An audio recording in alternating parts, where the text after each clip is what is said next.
नमस्कार दोस्तों, आप सबका फिर से स्वागत है हमारी इस यूट्यूब चैनल पे। आज हम एक ऐसे शहर की चर्चा करने जा रहे हैं जो पूरे भारत में अपनी अनोखी पहचान रखता है। यह शहर सिर्फ खूबसूरती और आधुनिकता के लिए नहीं बल्कि अपने प्रशासनिक महत्व के कारण भी अद्वितीय है। जी हाँ, हम बात कर रहे हैं चंडीगढ़ की, जो देश का इकलौता ऐसा शहर है जिसे तीन राजधानियों का दर्जा प्राप्त है।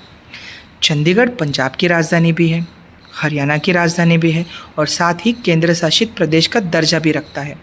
यह सिर्फ एक सहयोग नहीं बल्कि भारत के विभाजन और उसके बाद बने नए प्रशासनिक ढांचे का परिणाम है। चंडीगढ़ का इतिहास हमें यह सिखाता है कि कैसे एक शहर राजनीति, संस्कृति और प्रशासन तीनों का केंद्र बन सकता है। तो आइए आज हम विस्तार से जानते हैं कि आखिर चंडीगढ़ को यह विशेष पहचान क्यों और कैसे मिला।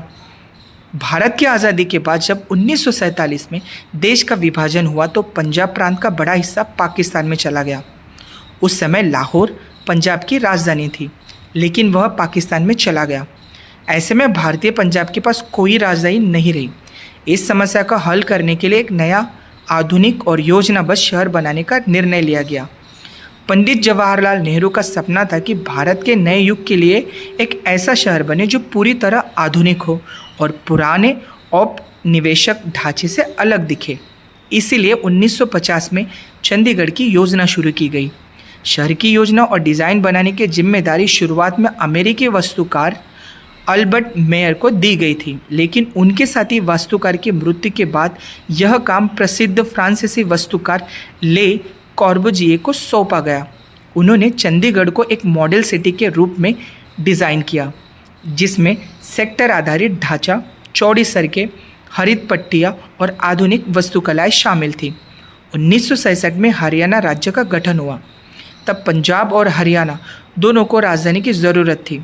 नए विवाद से बचने के लिए भारत सरकार ने फैसला किया कि चंडीगढ़ दोनों राज्यों की साझा राजधानी होगी। साथ ही इसे एक अलग केंद्र शासित प्रदेश का दर्जा भी दिया गया। यही कारण है कि चंडीगढ़ 3 इकाइयों की राजधानी है। एक पंजाब राज्य की राजधानी, दूसरा यानी कि हरियाणा राज्य की राजधानी और तीसरा केंद्र शासित प्रदेश। इस अनोखी व्यवस्था के कारण चंडीगढ़ का राजनीतिक और प्रशासनिक महत्व बहुत अधिक है। यहाँ पंजाब और हरियाणा दोनों के सचिवालय, उच्च न्यायालय और विधानसभाओं के भवन हैं, जिन्हें ले कॉर्बुजिए ने विशेष रूप से डिज़ाइन किया। आज चंडीगढ़ को भारत का सबसे योजनाबद्ध और सुंदर शहर माना जाता है। इसे द सिटी ब्यूटीफुल भी कहा जाता है। इसकी साफ सुथरी सड़कें, सेक्टर व्यवस्था और वास्तुकला का महत्व अंतर्राष्ट्रीय स्तर पर भी सराहा जाता है। तो दोस्तों, चंडीगढ़ की यह अनोखी पहचान हमें एकता, साझा संस्कृति और प्रशासनिक दूरदर्शिता का उदाहरण देती है। यह सिर्फ इमारतों और सड़कों का समूह नहीं बल्कि भारत की आधुनिकता और परंपरा का संगम का प्रतीक है। मैं आशा करता हूँ इस वीडियो के माध्यम से आपको चंडीगढ़ की ऐतिहासिक पृष्ठभूमि और इसकी विशेषता के बारे में नई जानकारी मिली होगी। तो ऐसे नए वीडियो के लिए आप हमारे चैनल लाइक, शेयर और सब्सक्राइब करिए। तो मिलते हैं अगले नए वीडियो के साथ।